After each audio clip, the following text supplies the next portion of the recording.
Well, today, the Beastly Dually officially becomes part of Big Block Nation. Oh yeah, it's getting a big block, finally. Yes, I was doing a Cummins transplant, but financially that is not working out for me right now. So this was originally a big block truck, and we're gonna stuff a big block in it. And I did a shorts video just the other day. And at State Morgan 962, you were the only one who answered that video. You were the only one who said yes to putting a big block in this thing again.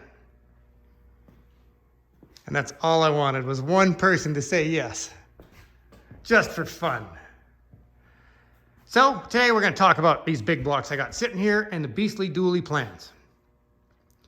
Because I sold my Jimmy, and I like having a big block in the fleet to represent the channel, and they're so much fun.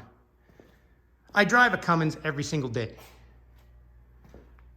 So I will get to eventually put a Cummins in this thing. But for now, this is my solution. Since I couldn't afford the transplant right now, I had this kicking around.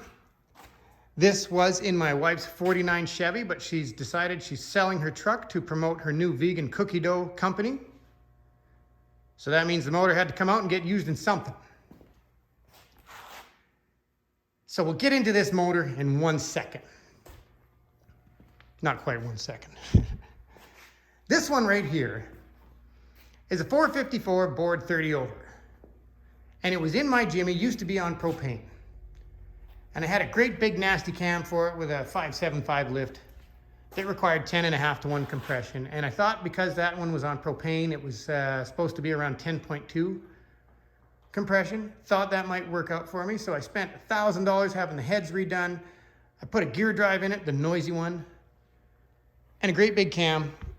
And it turns out the motor was tired and did not have the compression needed. We could not get this motor running correctly.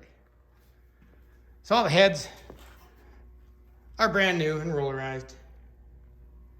It's all comp cam stuff.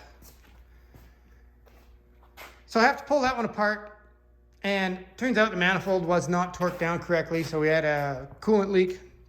But thankfully we saved it and we changed the oil right away, and there was no issues. Hi, Len. Lenny's checking out the big blocks. There was no issues, there was no water in it. Thank goodness. So my dad has had a 4-bolt main, brand new 454 block, sitting there for years, not doing anything.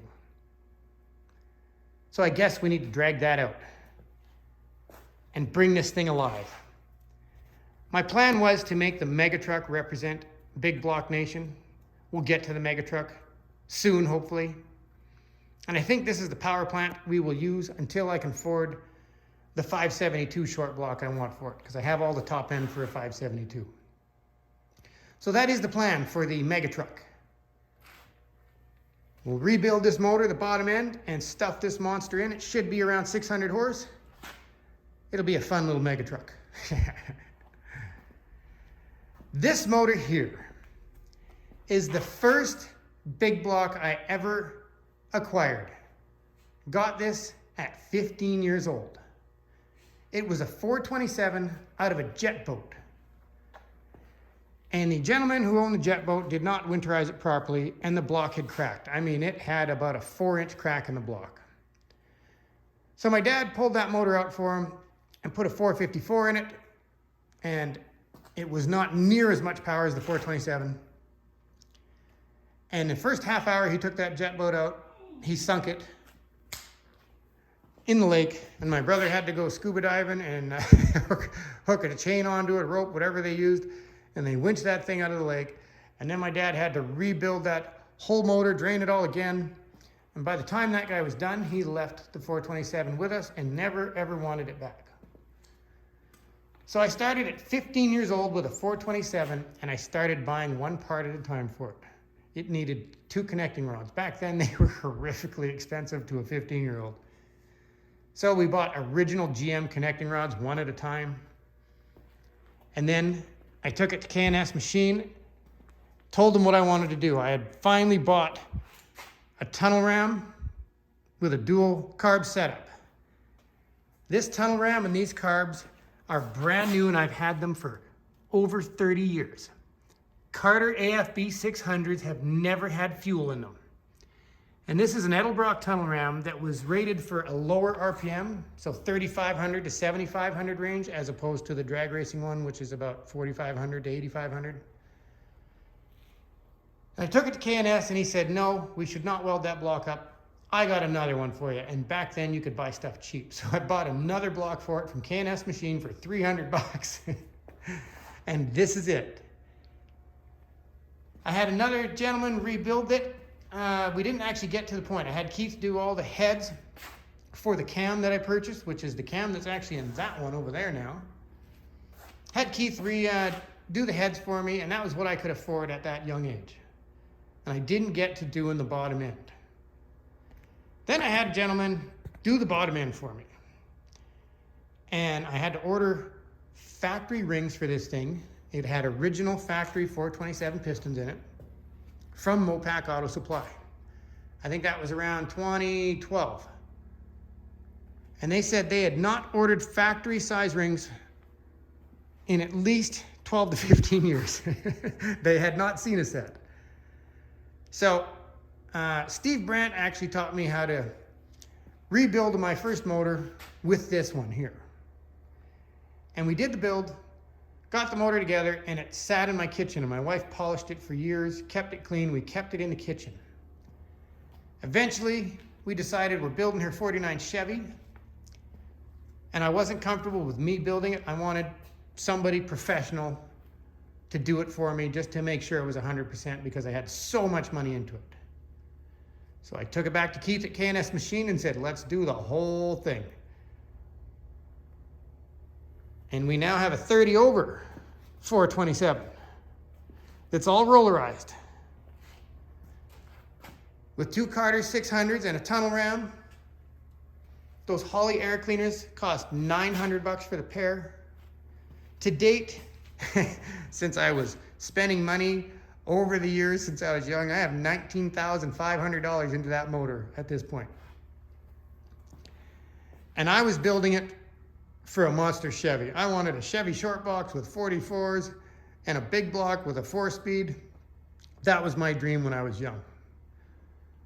So the strange thing is, we were about to stuff this thing in a square body Chevy with a 4-speed.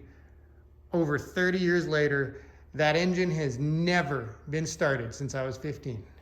It's just been rebuilt a few times and hanging around, but it is brand spanking new from top to bottom. I do not know horsepower specs. I did do, it's nothing crazy for compression. I wanted to be able to run pump gas on it, and it was built for a truck.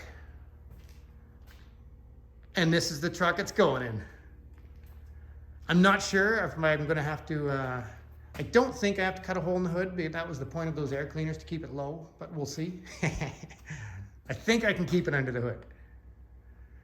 So, the Beastly Dually is getting a big block. And the reason I made that decision right now is because the only thing I have to buy is a clutch, a few items, you know, an alternator, versus doing the whole Cummins transplant. Time-wise, money-wise, I'm not able to do that yet. This will allow me to get moving on this thing before Christmas. So now I can go and get my transmission and transfer case, because it had a 205 in it too, and get this thing rolling and running. Oh, that's gonna look spectacular. I guess the theme on it is black and white and chrome. So there you go, Big Block Nation fans.